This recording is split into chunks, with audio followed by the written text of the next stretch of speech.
Hello students, welcome back.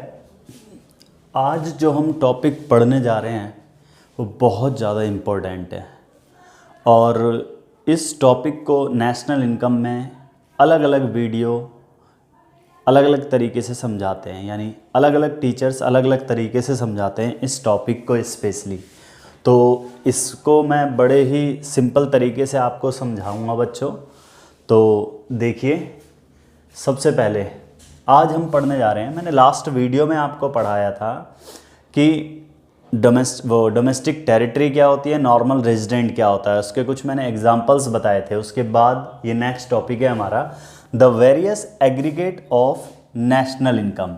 National income के अलग अलग एग्रीगेट्स होते हैं, उसको हम नेशनल इनकम को मेज़र भी अलग तरीके से करते हैं और नेशनल इनकम को हम पढ़ते भी अलग अलग तरीके से हैं, जिसके एग्रीगेट्स हमारे ये दे रखे हैं। सबसे पहले है हमारा NDP-FC और NDP-MP, NNP-FC, NNP-MP, GDP-FC, GDP-MP, GNP-FC और GNP-MP। First of all students, हमारे टोटल 8 कंपोनेंट्स हैं ये, ठीक है, 8 एग्रीगेट्स हैं नेशनल इनकम के। अब नेशनल इनकम के एक एक का मतलब समझ लीजिए आप, फिर आपको मैं ये समझाता हूँ होते क्या है।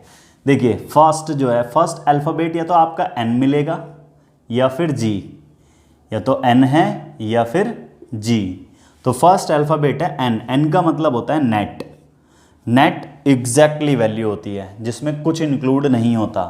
G for grows. ग्रोज का मतलब टोटल वैल्यू होती है जिसमें सब कुछ इंक्लूड होता है। भाई अब मुझे ना इन्हें इक्वल करना है स्टूडेंट्स, तो आप मुझे बताएंगे नेट इसमें कुछ बिल्कुल एग्जैक्टली वैल्यू है और ग्रोज इसमें सब कुछ शामिल है। बड़ा कौन है इसमें? ग्रोज बड़ा है क्योंकि इसमें सब कुछ शामिल है, तो इसमें से सबट्रैक्ट कर दिया जाएगा अगर इक्वल करना है। डेप्रिसिएशन को सबट्रैक्ट कर देंगे तो वो नेट के इक्वल हो गया। नेट कम है तो मैं ऐड कर दूंगा इसमें डेप्रिसिएशन, वो ग्रोज के इक्वल हो गया। फर्स्ट क्लियर हो गया, यानी हमारा नेट इज इक्वल टू, आप ग्रोज को हाइड कर लीजिए, वो डेप्रिसिएशन को, नेट इज इक्वल टू क्या बचा? ग्रोज माइनस डेप्रिसिएशन, फॉर्मूला बन गया। और ऐसे इसे हाइड कर लीजिए, ग्रोज इज इक्वल टू क्या बचा? देखिए, ग्रोज इज इक्वल टू क्या हो जाएगा? Net plus depreciation. Clear? Next हम देखेंगे नेक्स्ट अल्फ़ाबेट क्या है हमारा, या तो डी है या N. D, N, D, N, D और एन, इसके अलावा तो कोई अल्फ़ाबेट नहीं है। डी फॉर डोमेस्टिक होता है, एन फॉर नेशनल होता है। डी फॉर डोमेस्टिक, डोमेस्टिक का मतलब क्या हो गया?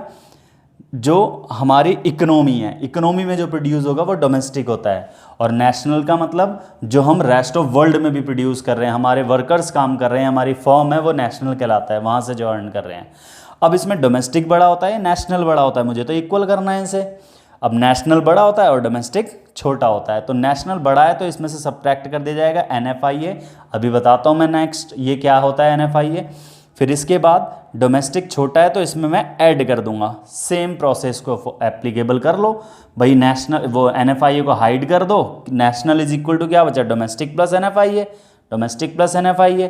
और अब NFIA को हाइड कर दो यहाँ से, तो क्या बचा? National minus NFIA, national minus NFIA। Clear हुआ ये? आपने देखा नेक्स्ट अल्फ़ाबेट है P फॉर होता है प्रोडक्ट। प्रोडक्ट के लिए ही तो बने हैं सब कुछ चीज़, ये तो प्रोडक्ट तो सब में कॉमन है, तो उसमें कोई चेंजेस नहीं होगा। हमारा थर्ड अल्फ़ाबेट क्या होगा?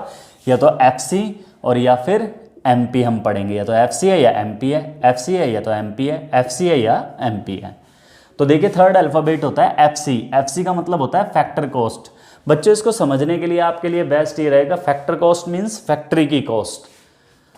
और MP का मतलब होता है मार्केट प्राइस। मार्केट प्राइस यानी बाजार में जो बिकने वाले जो मूल्य होता है उसे मार्केट प्राइस कहते हैं। अब ये जो पेन होगा ये मार्केट में महंगा होगा या फैक्ट्री में महंगा होगा? मार्केट में महंगा होगा। क्यों? क्योंकि इसमें टैक्सेस इंक्लूड होते हैं। मार्केट की वैल्यू ज़्यादा होती है मार्केट प्राइस, और फैक्टर कॉस्ट कम होता है। तो जो ज़्यादा होता है उसमें से माइनस करते हैं, मैंने भी आपको समझाया है, मुझे इक्वल करना है, और जो कम होता है उसमें ऐड कर देते हैं। तो अब सेम चीज़ हाइड कर लो इसे, क्या बचा? MP minus NIT। हाइड कर लो इसे, क्या बचा? FC plus NIT। ये क्लियर हुए फॉर्मूलाज आपको? देखिए अभी मैंने आपको बताया, फर्स्ट आया हमारा डेप। डेप का मतलब आप जानते हैं क्या होता है? डेप्रिसिएशन होता है। डेप्रिसिएशन को कंजम्पशन ऑफ फिक्स्ड कैपिटल भी कहते हैं। कंजम्पशन ऑफ फिक्स्ड कैपिटल मैंने आपको बताया था बच्चों लास्ट वीडियो में कि कंजम्पशन ऑफ फिक्स्ड कैपिटल का मतलब ये होता है कि अगर कोई भी फिक्स्ड असेट्स है उस पर जो खर्चा किया जाता है एज ए डेप्रिसिएशन तो वो कंजम्पशन ऑफ फिक्स्ड कैपिटल कहलाता है। NFIA, N for net, F for factor, I for income from abroad. अब एब्रोड से मिलने वाली इनकम लेकिन नेट, याद रखना नेट एक डेराइव्ड वैल्यू है, नेट को कैलकुलेट किया जाता है, कैलकुलेटिव वैल्यू है, एग्जैक्टली वैल्यू नहीं होती है। देखिए कैसे कैलकुलेट किया जाता है। फर्स्ट ऑफ ऑल मैं आज आपको एक तरीका बताने जा रहा हूँ नेट को कैलकुलेट करने का। अब ये देखते हैं कि कितने स्टूडेंट्स फॉलो करते हैं इसे। First net factor income from abroad. आपको नेट कैलकुलेट करने के लिए फर्स्ट ऑफ ऑल नेट को इग्नोर कर देना है, जो बचा उसे सबसे पहले लिख दो। क्या बचा बच्चों? फैक्टर इनकम फ्रॉम एब्रोड लिख दिया आपने। आपको नेट निकालना है तो कैलकुलेट ही करना पड़ेगा और माइनस ही करना होता है। सबट्रैक्ट नेट का मतलब एग्जैक्टली बची हुई वैल्यू, तो माइनस करेंगे ऑलवेज। और उसके रिलेटिव अगर हमने वहाँ से रिसीव्ड करी है इनकम तो वहाँ वालों को दी भी तो होगी, ठीक है। तो factor income to abroad, factor income to abroad इसमें वो कर देंगे हम माइनस, यानी टू वाले को माइनस कर देंगे फ्रॉम में से, ठीक है। तो वो नेट निकल गया। होता क्या है, कभी कभी आपको क्वेश्चन में गिवन होता है net factor income to abroad given है, clear. Net factor income to abroad given है भाई। अभी आपको मैंने बताया तरीका नेट निकालने का। पहले तो नेट को क्या कर देंगे, इग्नोर। बचा क्या? Factor income to abroad, factor income to abroad, और माइनस कर देंगे factor income from abroad, minus कर देंगे इसमें से। अब तो हमारा नेट निकल गया। देखिए नेक्स्ट होता है हमारा NIT। NIT का मतलब होता है net indirect taxes. Net indirect taxes का मतलब होता है इनडायरेक्ट टैक्स माइनस सब्सिडीज, वो हमारे नेट इनडायरेक्ट टैक्स होते हैं, ठीक है। तो ये आप कॉपी करिए, फिर मैं नेक्स्ट आपको बताता हूँ।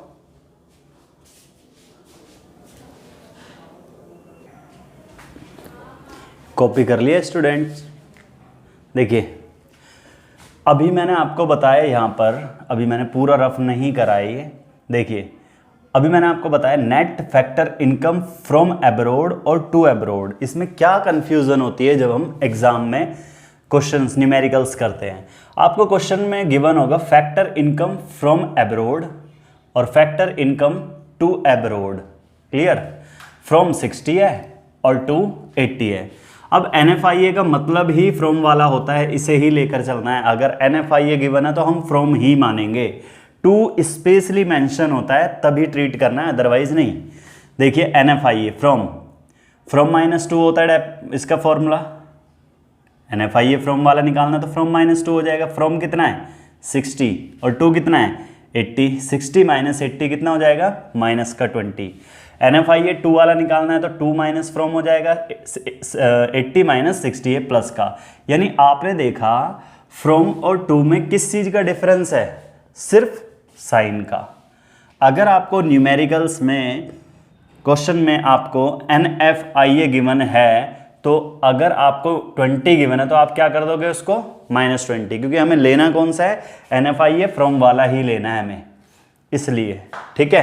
तो वो साइन चेंज कर दोगे उस कंडीशन में आप, क्लियर। बस इसमें ये चीज़ का ध्यान रखना है आपको। देखिए एक मैंने ना चीटिंग बॉक्स बनाया है। ये चीटिंग बॉक्स का मतलब ये नहीं है कि आप पेपर में एग्जाम में लेके जाओगे वाला, हालांकि ऐसे लेकर जाते हैं स्टूडेंट्स इसे, लेकिन मैंने एक फॉर्मूला बनाया है इसका। ये देखिए अभी मैंने आपको बताया फर्स्ट अल्फ़ाबेट कौन सा है हमारा, ये हमारी लेफ्ट हैंड साइड है और ये राइट हैंड साइड है, ठीक है। लेफ्ट हैंड साइड पे फर्स्ट अल्फ़ाबेट क्या है N, सेकेंड अल्फ़ाबेट क्या है D, थर्ड अल्फ़ाबेट क्या है FC, और इसके इक्वल कौन सा है G, N, और इसके इक्वल कौन सा है MP। ये इक्वल हो जाता है, किसकी वजह से होता है भाई इक्वल, ये डेप्रिसिएशन की वजह से। ये इक्वल किसकी वजह से होता है NFIA की वजह से, और ये NIT की वजह से होता है। ये मैं आपको समझा चुका हूँ क्या होता है। तो देखते हैं, अब मैं इसे रफ कर देता हूँ, ये क्लियर हो चुका होगा आपको। इस फॉर्मूले का अब मैं यूज़ बता देता हूँ आपको, यहाँ से लर्न नहीं करना पड़ेगा। देखिए, तो जो मेरी लेफ्ट हैंड साइड थी आप चेक करना, उसमें मैंने लिख रखा है लेफ्ट हैंड साइड पे सारे पॉजिटिव साइन है। कौन से साइन है? पॉजिटिव।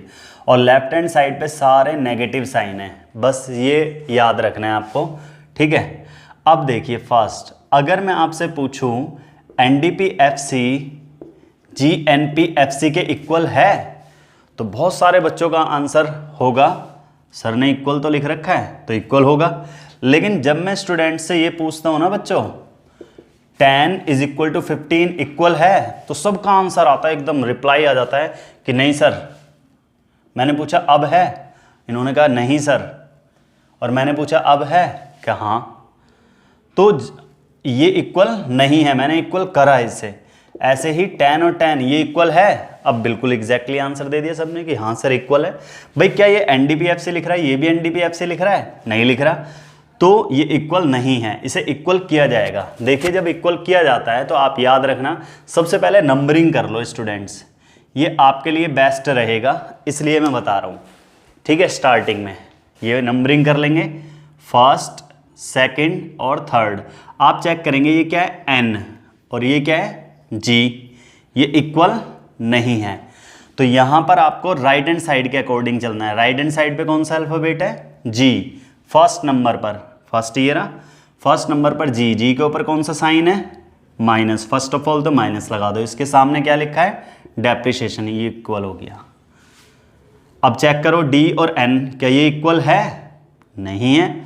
राइट हैंड साइड पे क्या लिखा है? N। Right hand second, right hand side पे N, N के सामने, N के ऊपर कौन सा साइन है? माइनस। और इसके सामने क्या है? NFIA। FC और FC इक्वल है, छोड़ देंगे इसे। क्लियर? सेकंड समझ लीजिए, GNP-FC और NDP-MP, क्या ये इक्वल है? फर्स्ट नंबरिंग, फिर चेक करेंगे ये इक्वल है, नहीं है। तो हम क्या करेंगे? राइट हैंड साइड के अकॉर्डिंग, N के ऊपर कौन सा साइन है? पॉजिटिव। सामने क्या है उसके? डेप्रिसिएशन। D और N इक्वल नहीं है। D के ऊपर कौन सा साइन है? सेकंड, प्लस क्या कर देंगे? सामने क्या है? NFIA। और थर्ड FC और MP के ऊपर कौन सा साइन है? Negative, NIT। क्लियर हुआ? तो स्टूडेंट्स ये मैंने दो आपको समझाए, तो ये आपको समझ में आ गए कैसे इसको फॉर्मूले को यूज़ करना है हमें, ठीक है। तो ये हमारा चीटिंग बॉक्स है। चीटिंग बॉक्स इतना सिंपल है, जब इस फॉर्मूले को आप यूज़ करोगे तो आपको ये इजीली समझ में आ जाएगा, ठीक है। ये रिमेंबर हो जाता है बड़ा इजीली। अब इससे क्या होगा? थर्ड, फोर्थ और फिफ्थ आपको अपने आप सॉल्व करने हैं। सॉल्व करने के बाद ये आप मुझे कमेंट बॉक्स में पूछेंगे इसका आंसर कि ये हमने सही करा है या गलत करा है, तो मैं आपको रिप्लाई करूँगा इसका, ठीक है। और ये वीडियो आपको कैसी लगी प्लीज़ कमेंट बॉक्स में मुझे टाइप करके ज़रूर बताइए। और वीडियो को शेयर कीजिए और सब्सक्राइब कीजिए। Thank you.